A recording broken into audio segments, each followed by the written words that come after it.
From Sunset Beach, Hawaii, weighing 267 pounds, the magnificent Muraco. Why is it they call him magnificent? The man who lifts condominiums off his chest.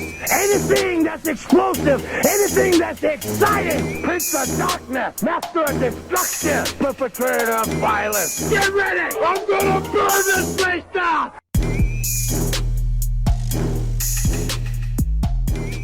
Hello everybody, it's James here with Don Muraco's Magnificent Podcast. Let's do the plugs, donmuraco.com for all your signed merchandise and books behind me, Owen, Hart and the Rock, Amazon.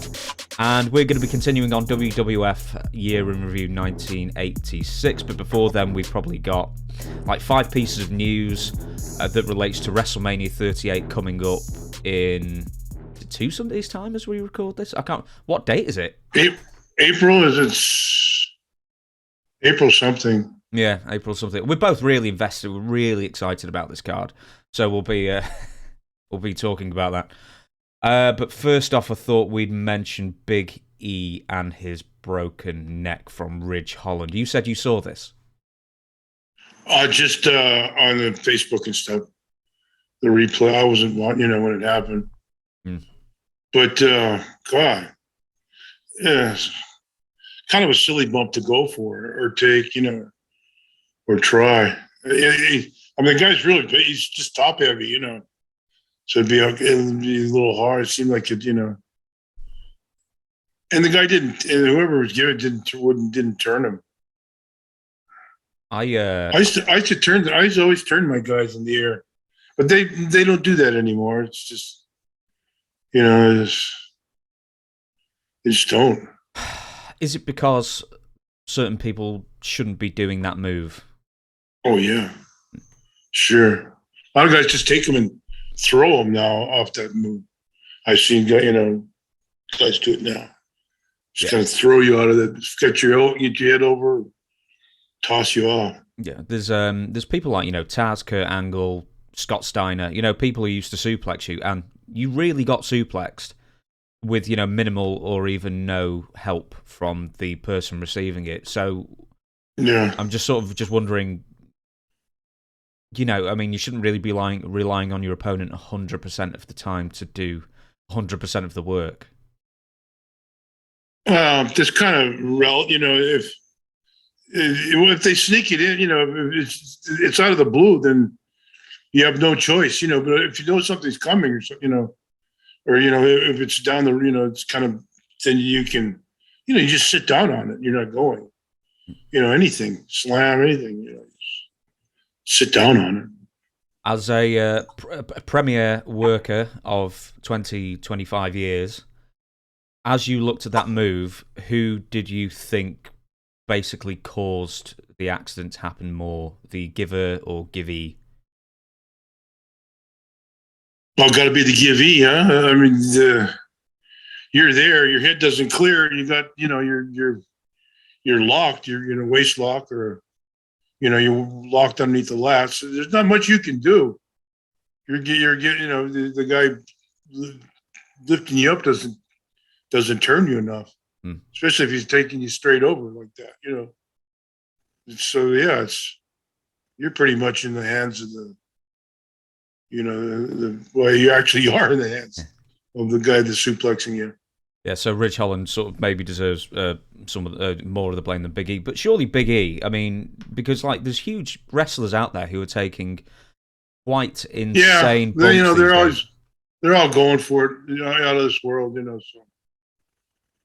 Yeah. There's even like Keith Lee, who's like 350 pounds and stuff, and he's doing big flips man, he's doing flips over the rope and stuff. Occasionally you need a big man like Vader or Bam Bam to do that kind of thing to amaze the crowd and stuff. But it seems that everybody's trying to do the exact same stuff regardless of size. Yeah, it loses its effect.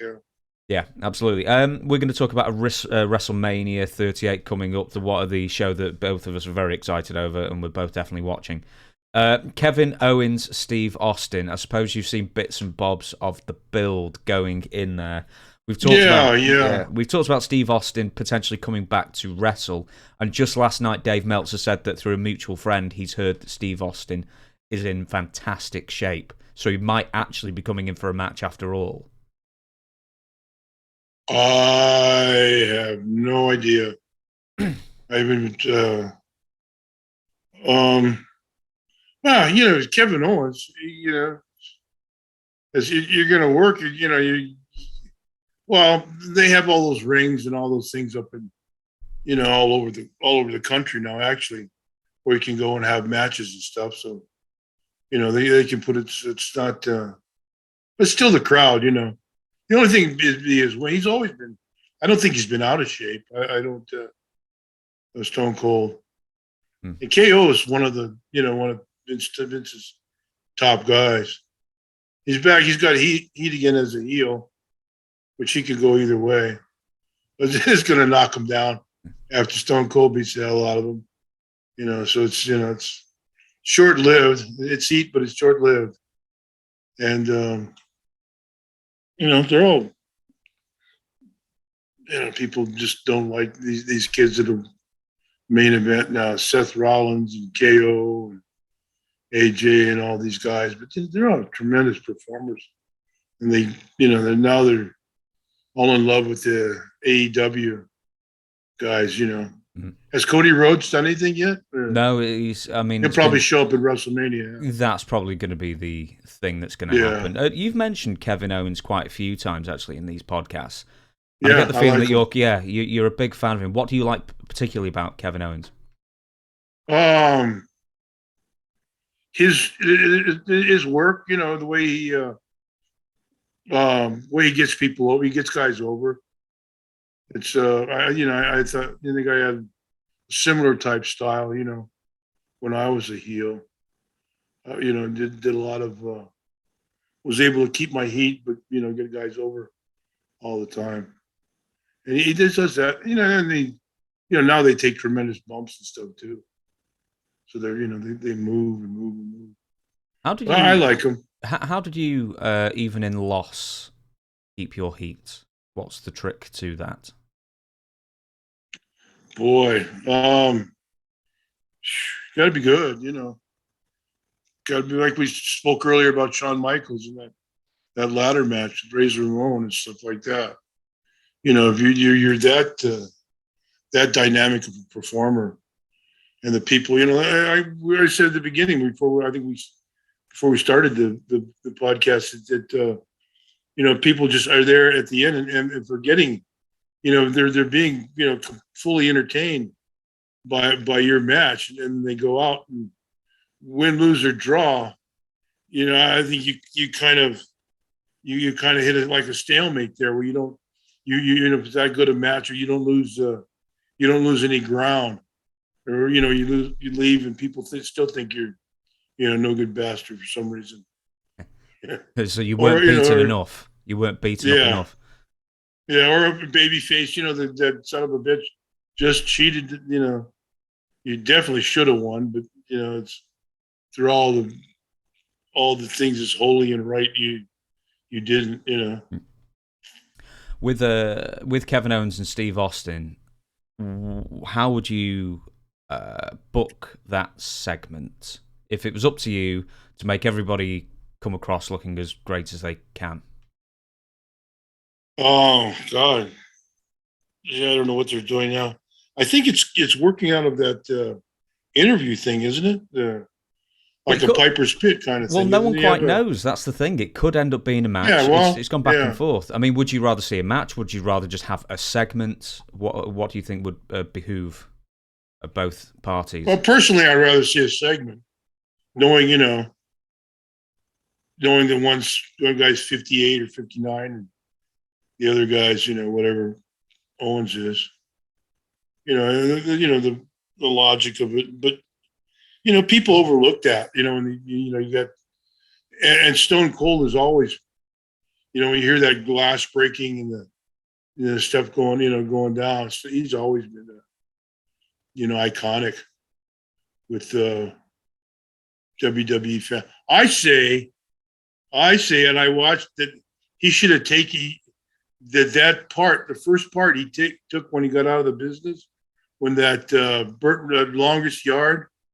With Woody Harrelson and the Burt Reynolds remake of that Longest Yard. Was it The Longest Yard? Yeah, it was The Longest Yard. Yeah, with Burt Reynolds. Is it? Okay. It was Chris Rock who was the lead the jail. Yeah. But I said when he took that, Ray Nitschke he's a American football player, gridiron football. He had that prison guard part in the first movie, and the way I saw it, the way that the N word rolled off his tongue, and as fluent as he was with it, and with beloved guys like Michael Irvin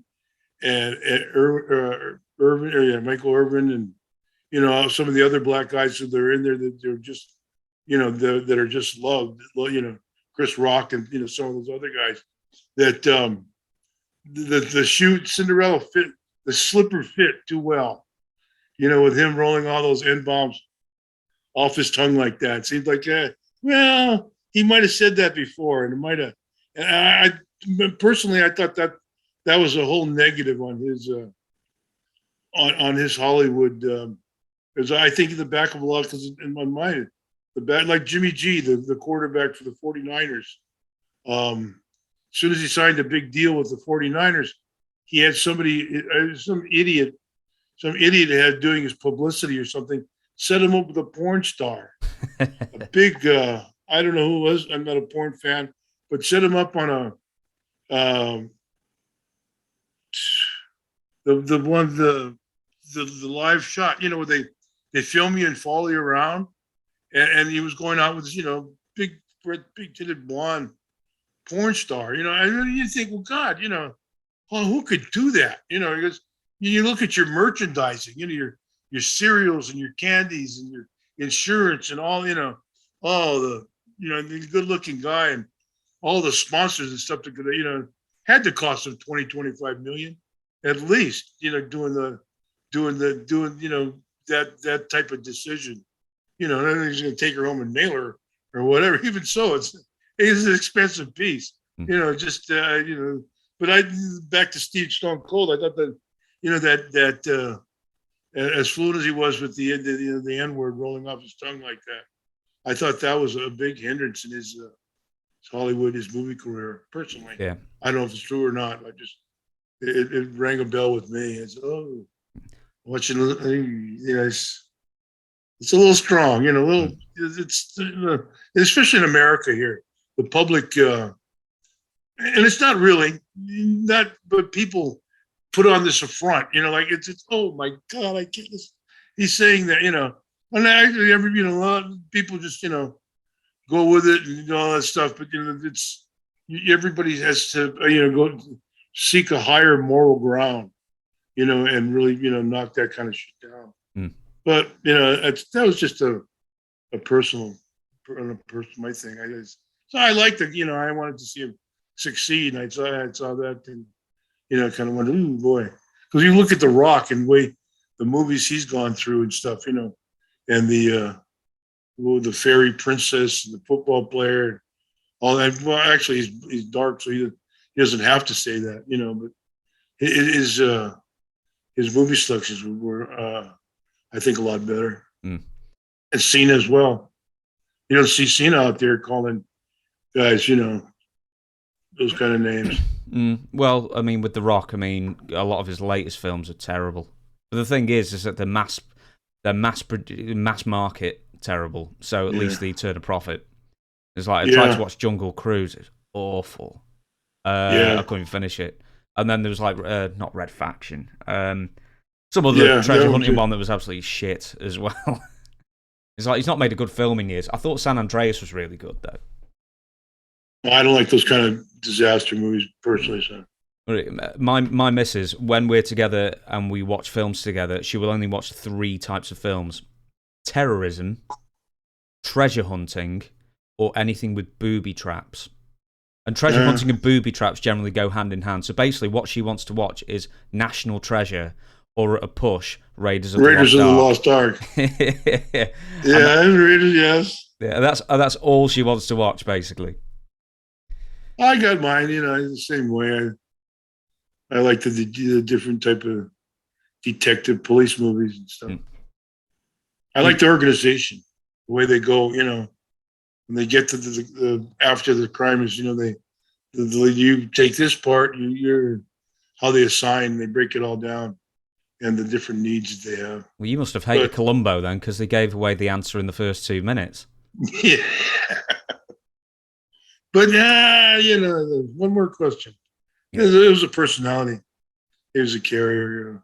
The only detective thing that I ever watched like religiously, and I don't watch it anymore, Law and Order Special Victims Unit. I loved that show for years. Which one?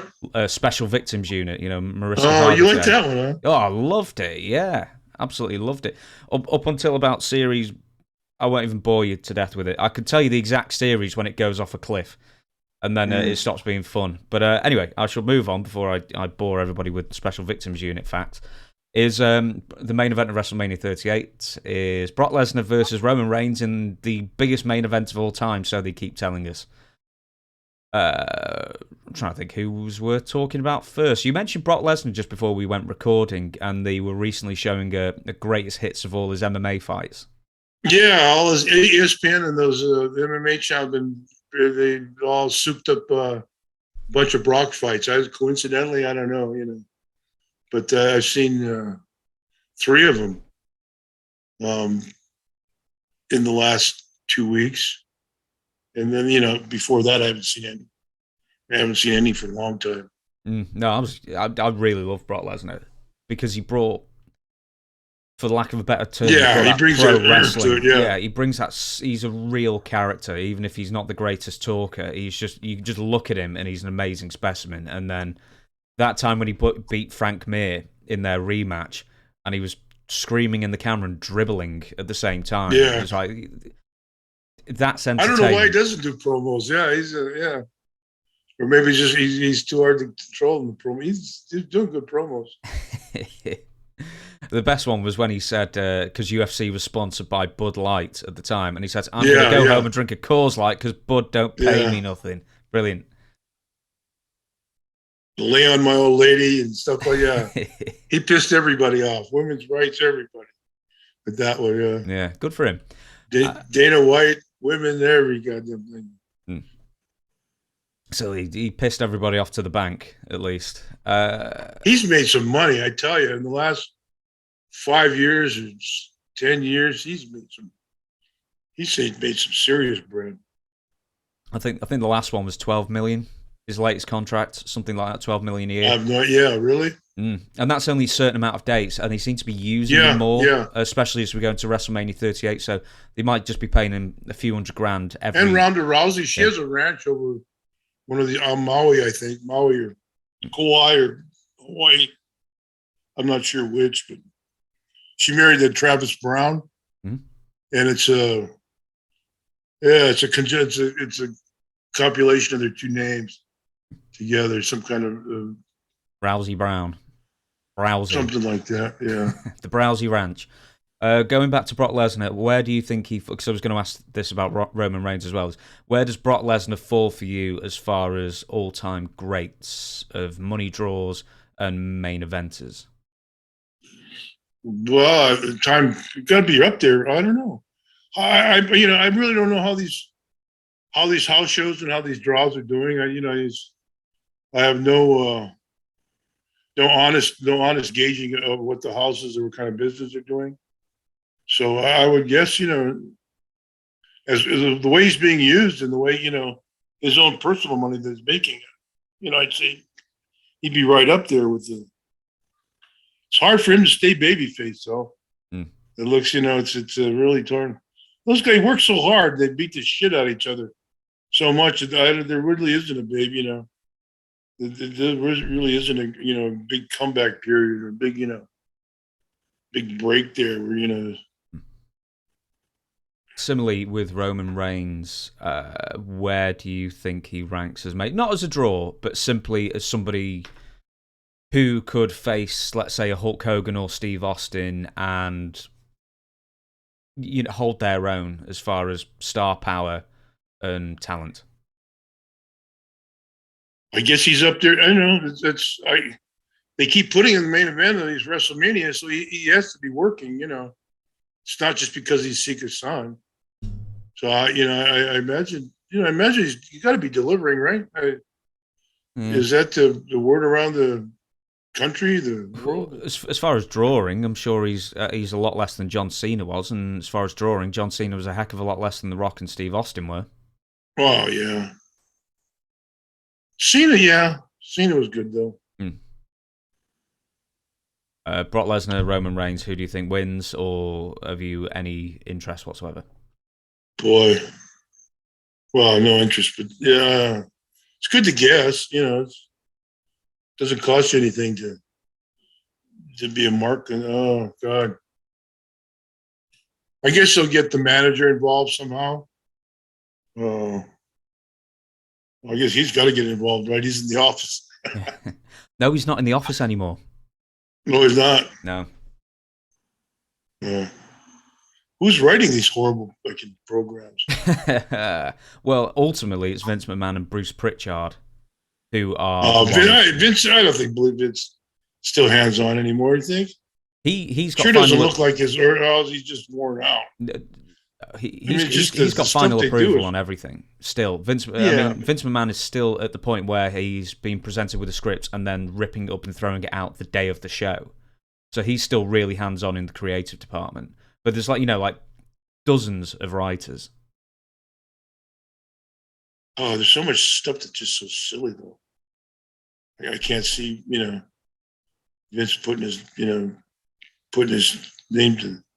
But it's the way it's gone last 10 or so years, and it depends who you got, But he's got great talent, Speaking of Vince McMahon, possibly, we don't know, is going to get physical at this year's WrestleMania. Originally, it was going to be said that it was going to be Vince McMahon versus Pat McAfee. Now it's Austin Theory, who's Vince's, chosen one, I suppose, in storyline. Do you have any interest in seeing a 76-year-old Vince McMahon, or however old he is, getting physical in the ring with anybody ever? No, with that much talent, that much entertainment on and he hasn't been around that much to have that much heat, has he?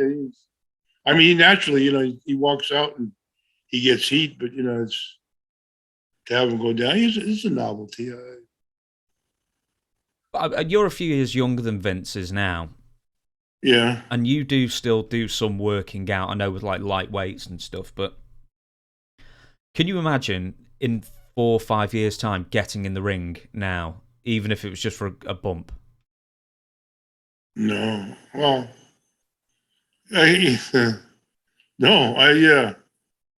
or why? If it's your product, why do you want to put that kind of a bruise on it? If it's your fruit, what the hell do you want to? What do you even put that big bruise on that beautiful red apple for? It's just I don't know. Who's the oldest wrestler? Who's the oldest wrestler you've ever wrestled? Good God. Jack Bence. Oh, yeah. God, I don't know. Hans Herman. He came through Minneapolis one time. And right away, Rhodes and Murdoch got him with them. He was older guy, real, he was like a John Cleese type guy, with the sarcasm and the wit and stuff like that. Tall German fellow, but he was old. Sometimes I wonder why very, very old people still want to do wrestling. It's like Gypsy Joe, wouldn't he? I'm sure he was like in his late 60s when he wrestled or basically had a fight with New Jack, and it's like, why are you still doing it, dude? Some type of validation, I guess, or else they really need the bread. I guess some people really need the money, It's hard to imagine, but if money before pride. Yeah. Especially if you're gonna, put trunks on at 70 and Oh man. With Vince, I just tore another bicep. My arm, my arm's hanging on both sides now. Oh no! How did that happen? It was ready to go. It's been bothering me. I went flopped in the pool and Next thing, I was screaming and swearing in the backyard. I know it was ready. I could feel it for a long time. The right one went, so inevitably, eventually after a period of time, the left one followed. So when are you going to get booked in? When are you going to get booked in for surgery? Or are you even going to Never. bother? Why? I get another year before the Mr. Hawaii Islands contest. There's the only time I got a peak on. I don't have a peak on this one yet. It's still healing, but I finally got a peak on the right bicep after all these years. I mean, how does it affect you day to day then, the bicep tears? Oh, it's nothing. You don't carry, a little lifting, seriously, moving anything close to 20 pounds, that just moving around. And plus the shoulders, it pulls the shoulders too. So this takes a while to recover. I worked outside with the 2 and 3 pound dumbbells. So, it's just to get a sweat and get my heart going. I walked up to the beach and back and worked in the sun with the light. Same routine, just, fast going. It's almost more like a cardio is what it is actually.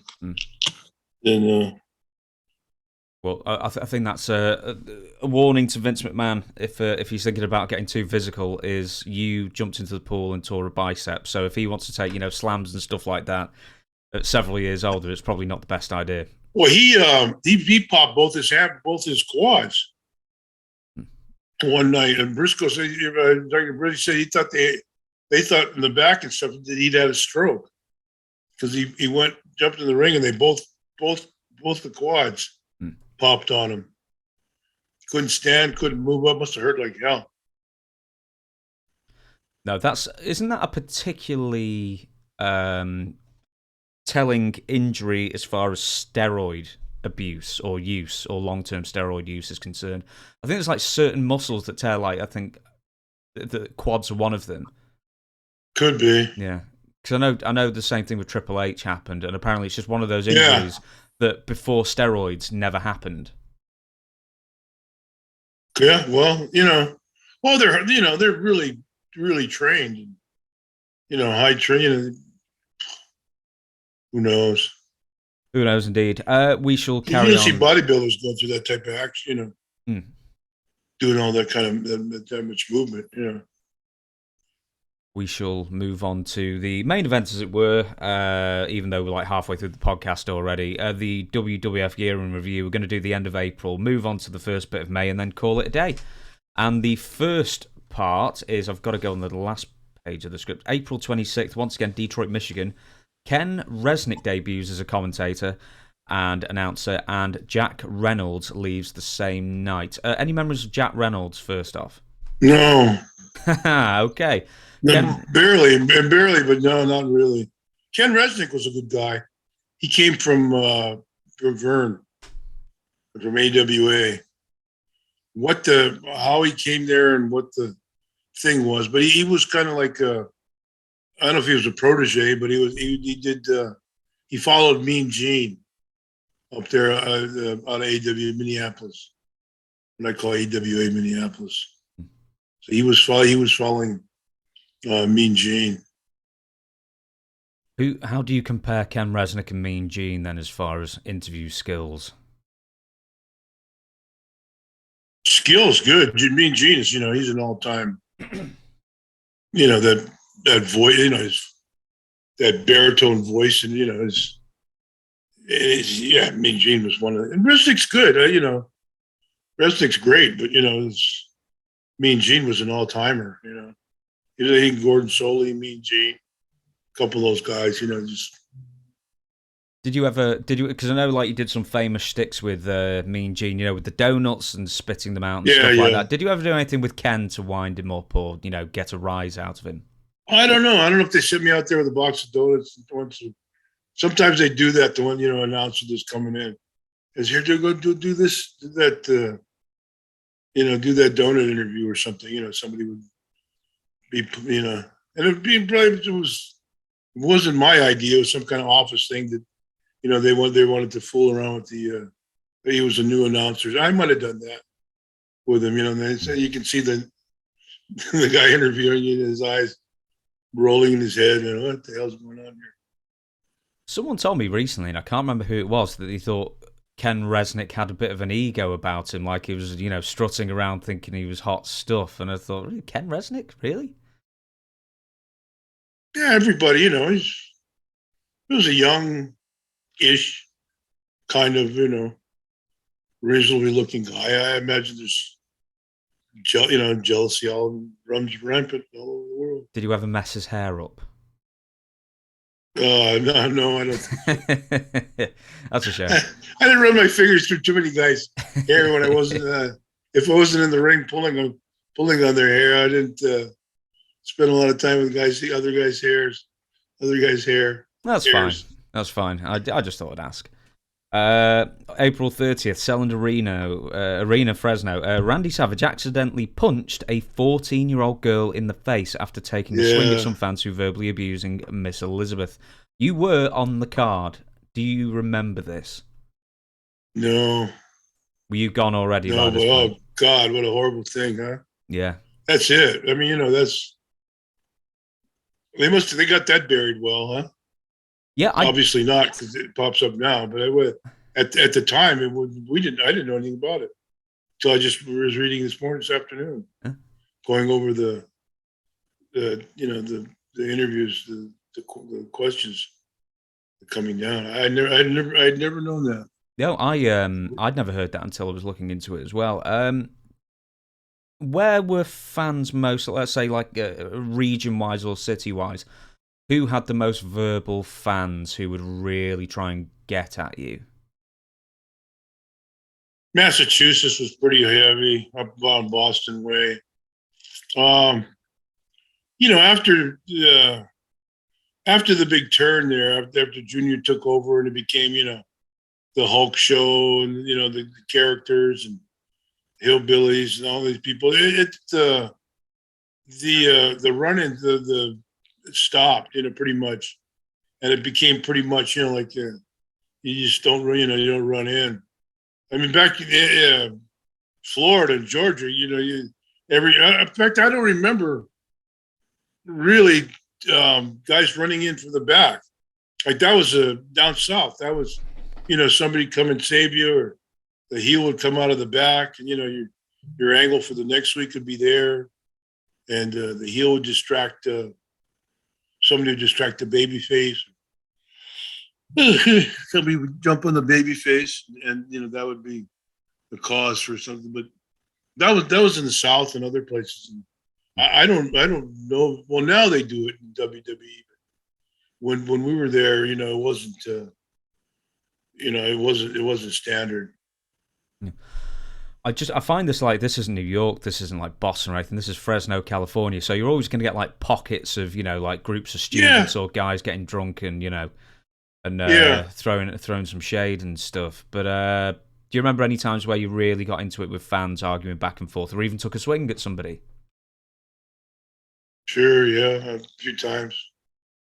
Most of the time I'm trying to get out, but, they press it. You're in a bad mood. You've been on the road away from home for a week, 10 days, you're on the go. Maybe you didn't sleep the night before, or traveling, a bunch of stuff went wrong, or you had a lousy match, or else, even if you had a good match, somebody's, and the timing's not right, bang, off it goes.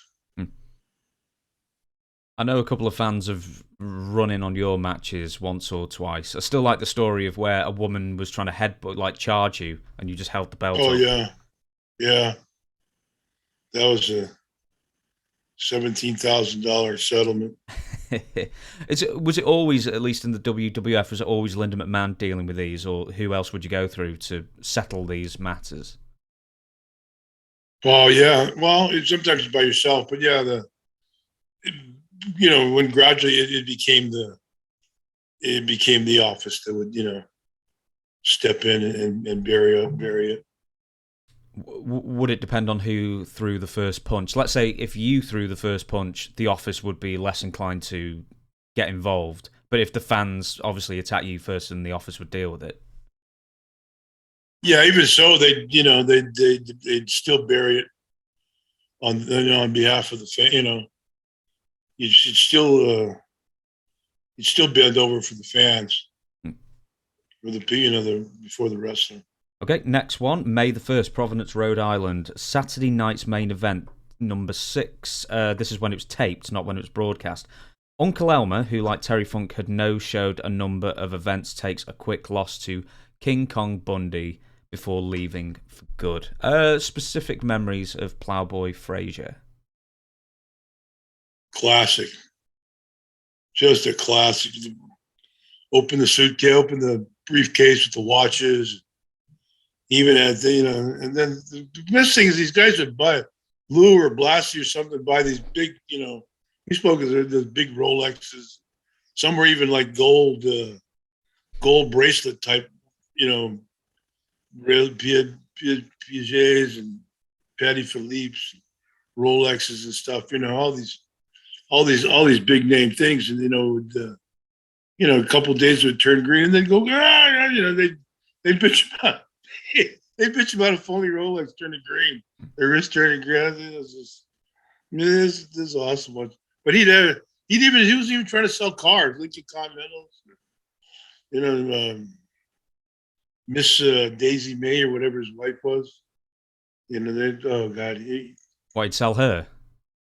Well, just a classic. Just a whole different. It's that Beverly Hillbillies, that whole Beverly Hillbillies thing going on. But he's working the swerve on everybody. I mean, he thought he was, working the swerve on everybody else, and he was an enormous man, 6'9", 6'11", right around there. Fat, but big size. Good sized. He was funny. Why does Vince McMahon sit right down and talk to you, boy? He'd have stories, and he could, he could stretch the truth, boy. He could tell. He could pitch a yarn. What was one of his? Give me an example of one of his stories, then, that he'd tell you. Well, about riots, him being a tough guy, and like we were talking, guys running into the ring. I'd slap the shit out of him. He even in those days he couldn't bend over to tie his shoes. And then he wasn't even old. And I remember seeing, I didn't know it was Stan Frazier, but he was the convict originally. As one of his big black and white stripes. Huge monster of a guy, and and as long as if you didn't have to do anything, or just they just end up, they just end up choking the guy, and choking. You'd come back and choke. It'd be good for 3 or 4 shows, but he'll kill your whole territory for you. Why does Vince McMahon love hillbillies? There was another, evidently saw a marketing genre there. Farm people or somebody he could reach that, where he, all those, everybody was somebody, Ultimate Warrior, Hulk Hogan, Magnus, everybody was the Dragon, Steamboat, Macho, everybody was somebody's, appeal in some type of genre that he was trying to create. And he would create it because it was his story, his scenery, his writers, his directors, so he would create that, You just said that he couldn't even bend over to tie his own shoelaces. Was he just that bad? Was it just because of like age and size and everything that he couldn't move? Could he ever move? Was he ever any good? I don't know. I never saw him work. They had him and their cousin Junior. I never watched. Obviously, I never watched any of his matches, but he was a good old boy. He was good. He'd sit down, talk, whole court with his watches and his knickknacks and his trinkets that he'd be selling. He was a cool. He'd entertain you. He'd sit, out of a day, wandering around the locker room or sitting for hours in the TV tapings. You know, he could sure enlighten he could sure lighten your day up. We'll move on. May 4th, Maple Leaf Gardens. Harley Race returns to the WWF. Now, he actually was there for a few goes here and there around 79, 80. And I'm wondering where Harley was physically at this point when he returned in 86. Harley's always going to be the same place. He's not going to... He had that one pace anyway, you know, that one style. And... God, who was he working with? Who was the guys he was working with? I mean, he worked from everybody from Hogan. I mean, he worked for Hogan in Saturday night's main event, but, you know, he wrestled a lot of people. He was there till 89, so he ran the gamut. Yeah. Harley was a tough son of a bitch. You know, I don't think he was slowed, you know, he was slowed down. You know, he may have slowed down, but, you know, just to, you know, he had that style that, you know, you had to follow him. You know, you pretty much had to work his style, his way, you know. And he was, you know, because where you were going to go. You, I don't know if you're on the same cards as him traveling initially, but I mean, how did crowds, especially, you know, Northeast crowds, react to Harley Race? Because they must know him from the magazine covers, if nothing else. So, and he was a former NWA champion. So you know, longer time fans will be familiar with him. But how did fans react to him in the Northeast? I guess, you know, I guess they accepted him. You know, he had all these spots in the card like everybody else. You know, it was like a rotation, you know, moving around. And, you know, you have your time with Hulk or your time Intercontinental Champion or whatever, you know. Your angle you'd break off. Maybe you had a baby face that you were dueling with or something like that, you know. I guess he was Junkyard? JYD? Yes, he was. Yeah, he was for a He was, yeah. Okay. So yeah, you know, he could kick it up and get JYD to work a little bit. Yeah, it's been said that Harley went to the WWF at this time. I mean, obviously for the money, I imagine, but also because the pace or what was expected of him, you know, match to match would have been less than in the NWA or, you know, Mid Atlantic at this point. Well, he had the strap. He had the strap, and then, you know, he was working with, he was doing hours with Briscoe and Jack Briscoe and Dusty and Flair, and Terry, and then, you know, you go in whatever, you know, your baby faces in your territory, you know, whatever territory you had. He was the one that you talk about the Mad Dog Vachon story, and had just taken place a couple weeks before, and he was on one of our planes from Miami or West Palm or something. So I was in back, and I was doing something, and my bag was in the back. I was getting something out of the bag and rattling the chain and stuff. Next thing, he flies and he tackles me in the back of the plane. And, you know, everybody else, you know, he thought I was going to do a Mad Dog and open the door. Everybody's, what the hell are you doing? He said, well, you know, Harley's, oh, wow. Saw you messing around with the point back there, the chain back there. Thought you were going out the doors. No, not me. We've spoken about this before, but he's made the king of wrestling, and he's got a crown and a cape, and we believe, or you certainly believed, that it was a rib on Harley to make him carry all this stuff around. But he ended up doing quite well with it because he really sort of threw himself into the role of being the king of wrestling. Dynamite, the king. Dynamite, we used to call him King. Yeah. So yeah, his little crew, you know, all the cigarette smoker, Dynamite, and those guys. They're all close. Yeah. Why was he particularly close with Dynamite? Is it just because they're just both like drinking and smoking, or something else? Yeah. Dynamite was a tough ass kid. You know, so Harley liked him. Like I said, they couldn't. A lot of their ribs and stuff they couldn't have got away with, you know, if they knew Harley was going to be, you know, Harley was going to be on their other side. The next question is the one that you've been waiting for, is Harley Race's driving. I've spoke to a couple of people recently who've brought up Harley Race's driving style, which was pacey.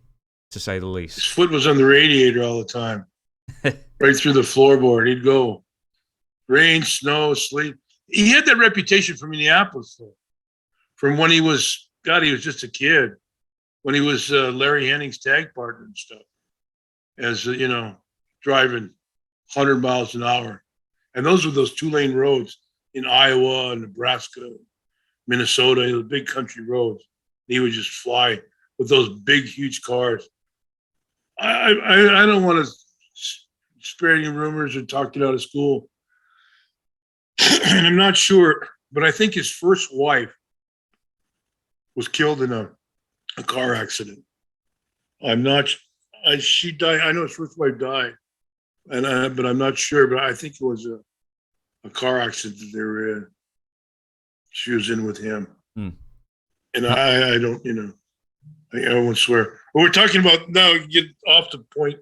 I saw a superstar, Billy Graham, talking about he got in a car when he needed a ride from the airport or something, and he got in the car with the Bulldogs and Ultimate Warrior was rented the car and they were driving.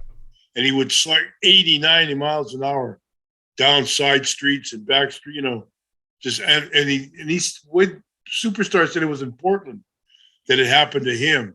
And I was in the same car, not the same car, the same thing. I was in Tallahassee where he was just, just go, rubber everything.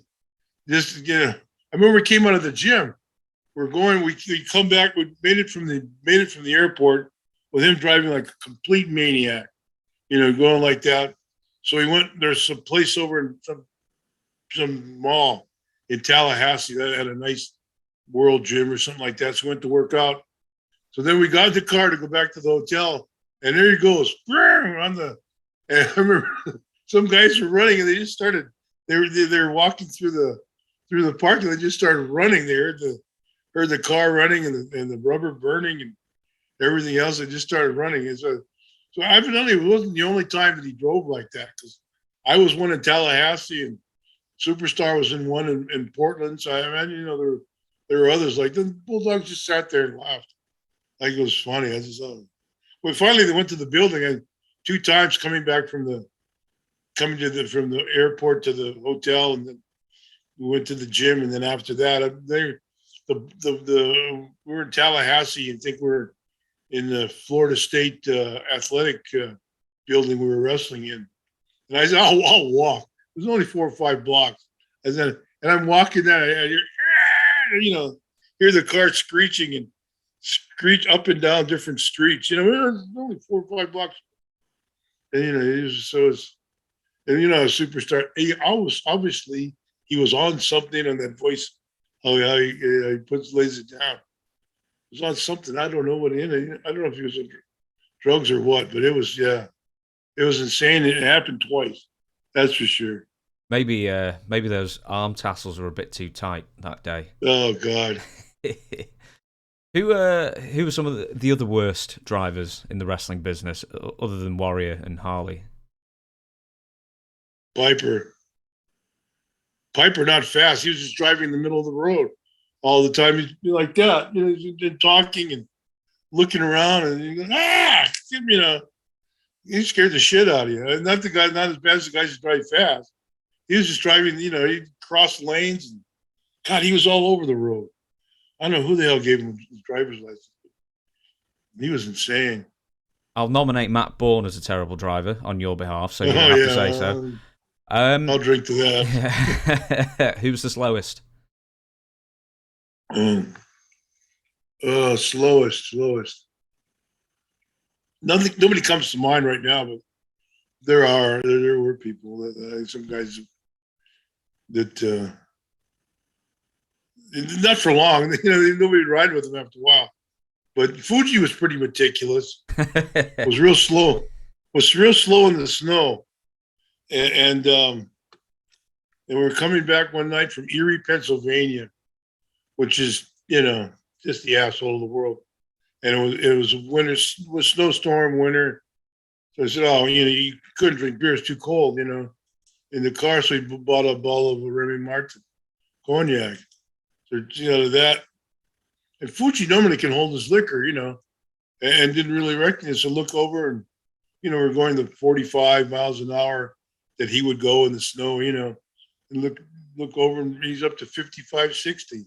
Then he's going, then next second, a couple 15, 20 minutes later, he's roaring down the highway, doing donuts on the snow. Oh my God.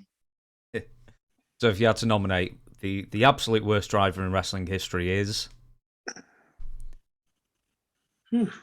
Matt Bourne. He ruined my wife's car. Yeah, a personal choice then, definitely, I suppose. But a couple of people have vendetta. That's a vendetta talking about dead people. But yeah, that's why I got Big Eaton with him, and a couple other reasons.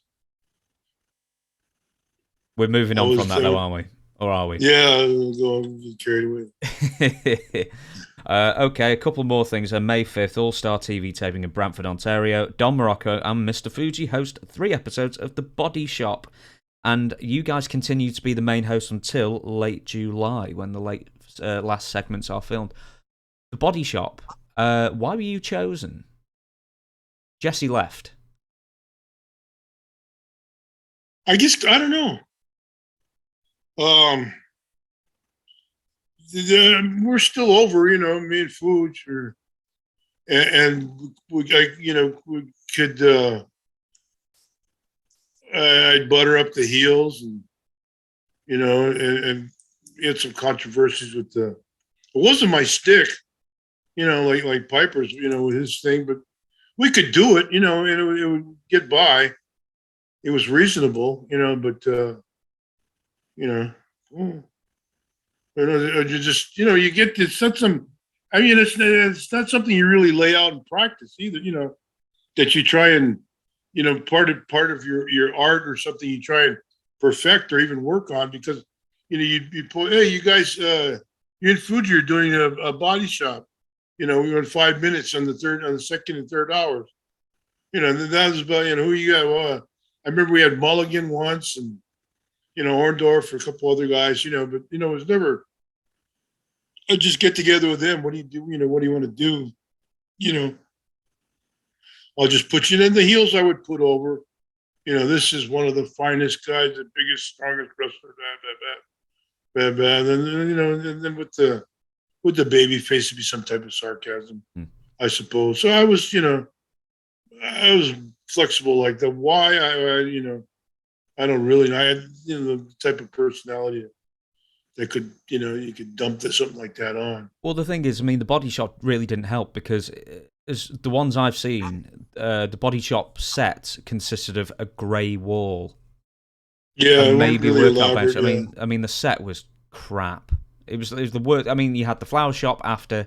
You've got Piper's Pit before, which at least had a couple of photos and a bit of a motif going on. They gave you nothing to work with. They just gave you a blank wall. Well, I had no preparation either. Here, this is your guest. Oh, hello. Yeah. I've seen 2. One of them was Ricky Steamboat, of all people, but Ricky was feuding with, I think, maybe Randy Savage at the time. And the other one was with Harley Race, and it's the most animated I've ever seen Harley Race. And I've watched it, and basically he's halfway through a sentence, and then you just interrupt him to say something else, and then you go, Mr. Fuji, what do you think about that? And then back to Harley, and then it's probably the most frenetic I've ever seen Harley Race. We can watch it if you want. Oh, really? Yeah. And in fact, you know what? We'll watch it, and I'll pause the show, and then I'll restart it in a second. Any of those jumpers, those sweaters? Oh, probably not. This is the last. This is a 40-year-old. What is it? Gold's Gym. World. Oh, World Gym. Steve Strong did these. The ones that look exactly like gorillas and stuff. Steve Strong did the print. He's a fabulous. I don't know. I haven't heard from him for 5, 6, 7 years. But he did all those Joe Gold, the Wonder World Gyms, the World Gym Gorilla, and he was just an incredible artist. Yeah. Rick Drayson did the other one though, didn't he? Rick Drayson did T-shirts as well, yeah. Yeah, no, what's it? It says Will's Gym. I just said it before. What was it called? Goals? Yeah, Gold's Gym. He did the Gold's Gym logo, I think. Yeah, well, they lived right in Venice there with the the original World's Gym, not World's, original Gold's Gym, Joe Gold. Joe Gold's a merchant marine guy. You know, he used to come back there, and then Zabel Kazuski would run the World Gym down there. And boy, it was there was this derelict guy, you know, this gym rats. Everybody, you know, nobody was making big money and nothing that time. Arnold was just, you know, he wasn't the you know, mega millionaire, even movie star that he was. He was just you know, the greatest bodybuilder, but it was cool. To wrap up with the body shop then, to clarify, you only knew the guest. I mean, how many minutes with the guest? You know who was coming on? That's it. we just see you in the back. All right, see you out there. Yeah. Get together, sit down. You know, get together with Harley. Get together with, you know, this guy's coming. You know, sending. Sometimes you don't even have a chance to get with him. But you know, the Harley. You know, it's Harley or Blackjack or something like that. If it's a noteworthy heel, it's pretty easy. You just put them over, find out, you know, good, you know, the greatest this, and you were the best that, you know, you're the finest, you know, and I'm blowing smoke with my big mouth like I used to do, you know, so in Fuji, murdering the English language, you know, it was the funk, you know, the cowboy that, you know, from Laredo, Texas, to, you know, I was one of Curtis's proteges. But he came back to Hawaii. It's in the middle to late 60s. He'd come back from Europe and in England. He was like 400 pounds, and he was over in England, and he toured with Ricky Starr, who was a 195, 205-pound ballerina wrestled, did the ballerina and stuff. And big fat Kurt, and him and Curtis, you know, that's you know, a tribute to Curtis that he could, you know, get heat and work with you know, like Red Shoes Dugan. There's a picture of Red Shoes. You know who Red Shoes Dugan is? No, I've never heard of him. He was a lifelong referee. But his pictures, he did Fred Blassie and from the Olympic Auditorium from Southern California. And he'd travel around. He'd be, you know, special referee here, special referee there. He'd come into Hawaii, and then, you know, LA, they're on a vacation, you know, family or something, and you write it off and tax write off. And he'd come in, and dude's shoes was always 200, 205. He walked, dieted, you know, always looked great. Then, and they'd book him with Curtis, you know, and it looked like a vicious. Curtis would look him, you know, because Curtis is a great worker, he'd have him looking great for, you know, a minute or two. You think, well, this little guy's going to, and then he'd beat him so badly at the end, you know, you almost want to cry. And you know, but working with Curtis, you know, he never hurt the guy. You know, he never, you know, wasn't like a alleged, what's his name we're talking about, Vader or something, yeah. You know. Yeah, he beat the hell out of me a few times in Wellington now. We'd come off the road, and he'd go up to his place called he named it Disneyland because it was part of the complex, all kinds of colors. And he said, again, he'd go home and drink those big boxes of wine during the day and come in, and I was either the champion or the champ. He'd come to Wellington that night, and he'd be, you know, 1 box in or 2 boxes in, and he just, boom, kicked the shit out of me. Lace marks, oh God. It was just brutal. And one time I came back from Australia, they had all those strikes, you know, in Australia and New Zealand, they had all these strikes. So I was trying to get back from, I think it was Melbourne to Wellington, New Zealand. And I go, and there's somehow they canceled all the flights. I picked up a canceled flight that I had, was able to get back, and I think I had to transfer in Auckland or something. But I made it back to Wellington in time to wrestle. So I hadn't eaten and drinking cognac and wine and stuff on the flight, and ate one of those New Zealand hot dogs, and they're made of lamb, and I hate lamb, and they don't have ketchup, they have tomato sauce. So it's just a horrible, not a hot dog anybody, you know, and Fuji had just come in. So I was wrestling Curtis and Fuji. I forget who my partner was, maybe Mark, John De Silva or something. Anyway, so we were trying to get Fuji over. And Fuji was Brando. So boom, boom, boom. We go over to going to the finish. And Fuji's got the karate. Fuji's wrestling and stuff. He's big, burly, 285, 290-pound wrestler. So in the mat, he gives me that big karate over by the rope. And I've got these red hot dogs and cognac and red wine in me from all day on the airplane and sitting there. Said, what the hell? I'll just let it go. And it looked like he just ruptured. He just tore my throat out. Just my whole everything was falling out of it. And people just freaked out. And they didn't like him anyway. He got over the first night, and they didn't like Curtis. And they had to walk to the back and all the crowd started to move back to the heel locker room. And so I had to come off the ground. I said, the destroyed throat or not, the karate or not.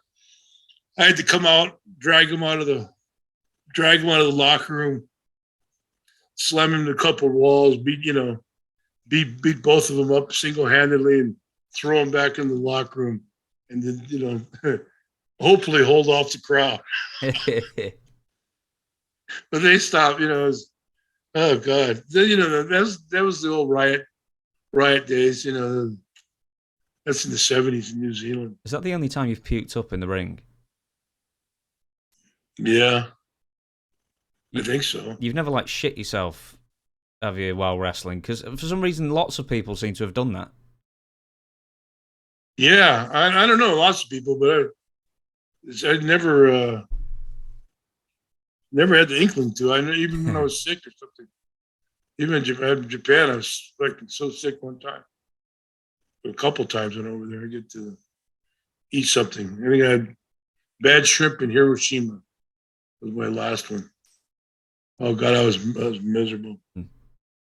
What's the sickest you've been and still wrestled? Lots of them like that. But that Hiroshima, that time was, I was just in bed all day. I was starting in New York, and I got a little bit of juice from some guy down the gym, and I went, I was a 235-pound heel, on a good day, maybe 232, 235, and your run-of-the-mill heel was, your 6'6", 260, 300-pound heel to work with Bruno or Pedro. So I was a wrestling heel, and moving and all, So I put on, taking some guy gave me some gas. I put on maybe 10 or 15 pounds up to about 250. I went to Japan. I got that out both ends, boy, for all day and all night, making it in the ring. And Killer Khan and a couple of guys were there, and I was wrestling. They all took earlier. We were going about the Japanese guys, and evidently, I never pissed anybody off, or so they took care of me. I certainly wasn't strong enough to fight back or resist anybody, and you just limp your way into the ring and you do what you can. I remember times having my back out, walking. I'm walking like that. Bill Eadie goes, "Oh, your back out? How'd you guess?" He said, you look like John Wayne. Yeah, and I'm walking my chest out, my back, going down the road, coming down the back of the building. You just go, man. You just kind of go. I can't remember if it was either Dusty Rhodes or Ric Flair, but one of them had really bad hemorrhoids at one part of their life. So I'm surprised they never did the John Wayne walk, unless it was Dusty, because he sort of had that waddle anyway. And maybe he could have got away with more of a John Wayne walk and saved himself bursting something he didn't want to. I don't know which one of them. So you never asked to check then? I take it. I asked to check, but nobody showed. Nobody did. I went to see my urinologist for prostate, and I was all, normally before it's new, everything's new now, so it's blood tests and machines and stuff, and then you go back later and they did something, but usually they go and the glove goes on.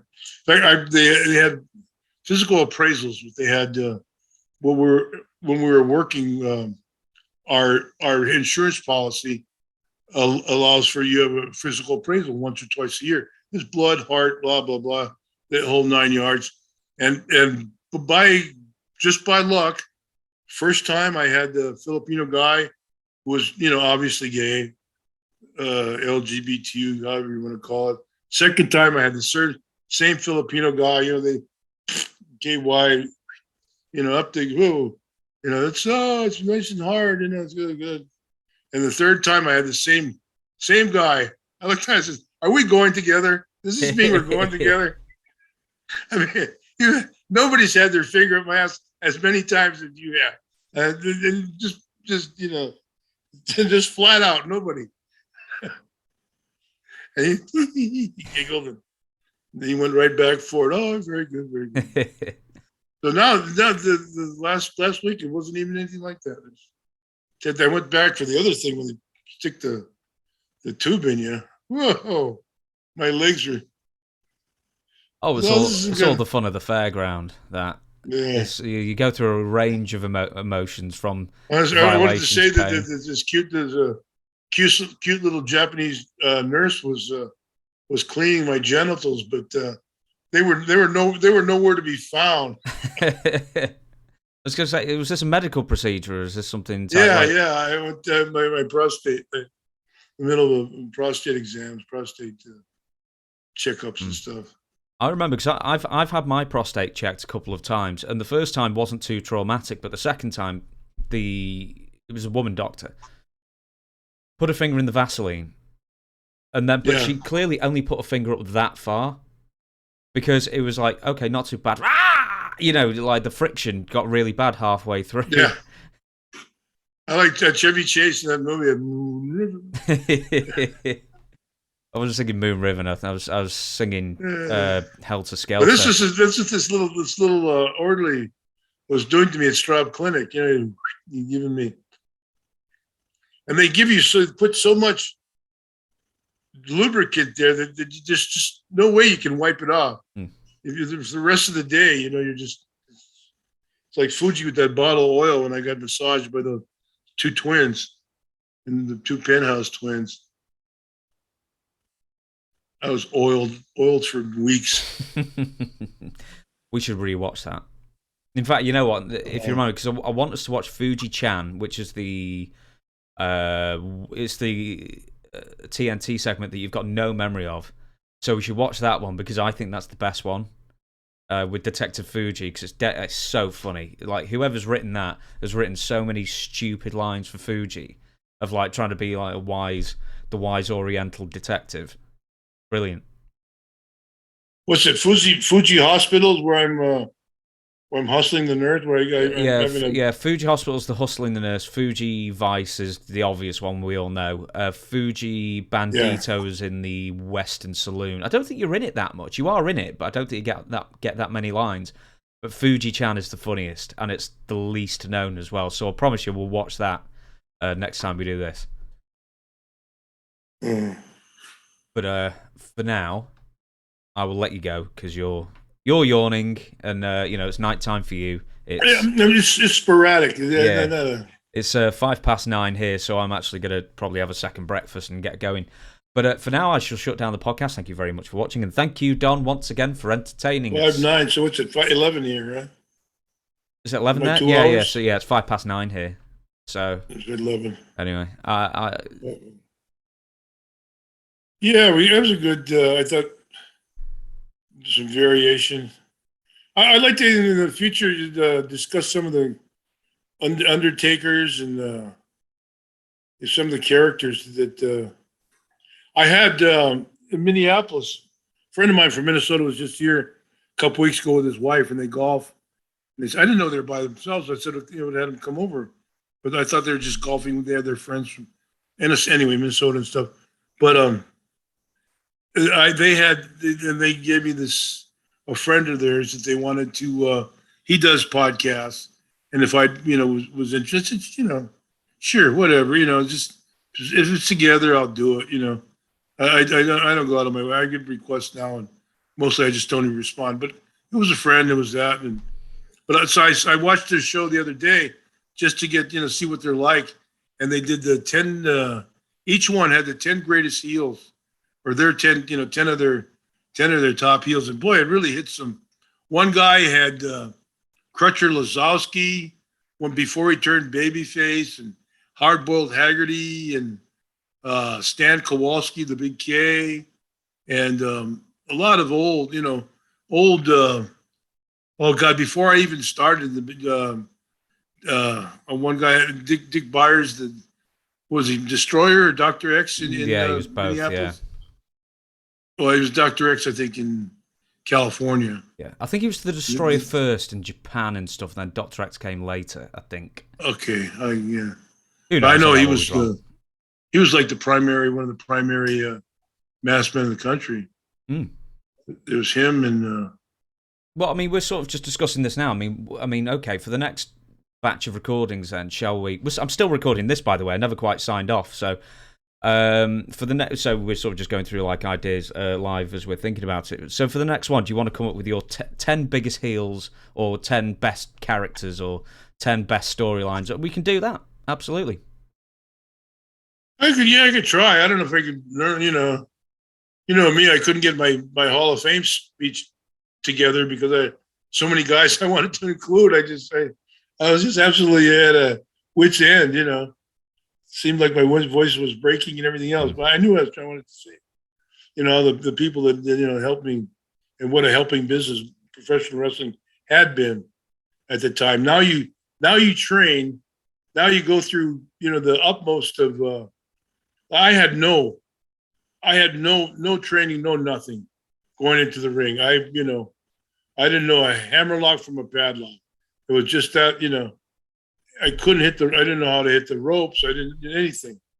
And, but the big old guys would take you down and ride you. But, but now they come in and they have their characters, and they can work, and they can, they can do all kinds of stuff. So probably overtrained.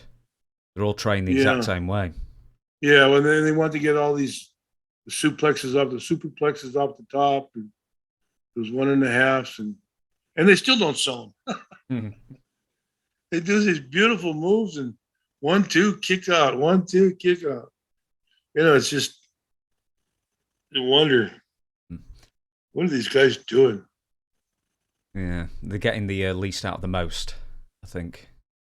Yeah, but I think there's a lot of aspects, not that WrestleManias don't thrill me to death, because I had nothing, never had much to do with any of them. I was always, I never made that cut. Well, you're in the opening for WrestleMania 2, you were in the opening match for WrestleMania 3, and you were in that tournament at WrestleMania 4, which I think you had 2 matches, I think. I'll tell you what, before we go, because I've just sort of left this recording, really, as we were sort of like fumbling through ideas, and I never quite sort of just closed it off. But I'll say this first, and then I'll close down the podcast. Is I thought the best way to get back to the making moves mean more, per impact, is to change or tell the people that the rings have been changed, so they're now harder.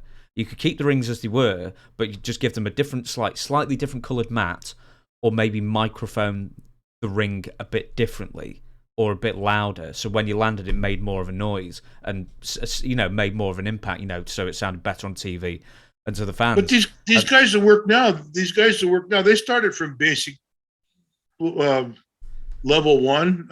Orton and AJ and these guys, the tag matches, and then there's a lot of emphasis on the momentum and stuff and those things. But I see them starting. They go and they start the matches, and they start them at just a reasonable pace, into working an arm, working a head, and which everybody does. But it just it can go in all different directions. It's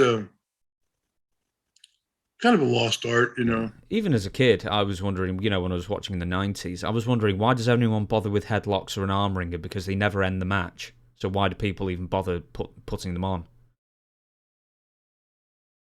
Now you have to wonder why the guy slaps him off the top rope and jumps on his head and kicks him in the nuts, and then he still can't beat him. Wow, that guy's tough. Doesn't really have that. No, it doesn't make me think they're tough at all. It makes me think the opposite. Yeah. Yeah. That's planned. Yeah, well, best laid plans and everything. Okay, right, I am going to shut down the podcast. Thank you for watching, and thank you, Don, for entertaining us once again, and we'll see you all next week. Ugh.